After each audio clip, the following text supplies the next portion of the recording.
Alright, it is 10:40 in the morning. Mary Sue's cooking breakfast for me.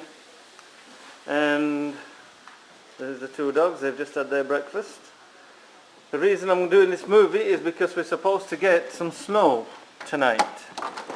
So I want to show you outside. We've got white blossoms on the trees already. No leaves on the trees yet, but they should be coming soon. That's where I split the yard in half. Billy goes right through it, but Sophie stays there. So anyway, I will show you later as the snow comes. It's 10:30 in the morning. I don't think it's going to come till tonight, but we could be getting as much as 6 to 12 inches apparently.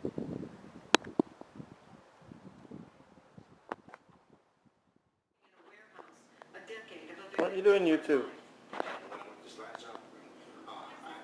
What are you doing, Soph? Who's got your ball, Bill? Where's your ball, Billy? What time is it supposed to start snowing tomorrow? In the morning. Well, there are the dogs outside. They don't like going outside when it's wet and rainy. Billy's just seen me. Actually, it just started snowing. Come on in, the pair of you. As you can see, it's just started snowing. We're supposed to get, I don't know, maybe 4 inches or more today.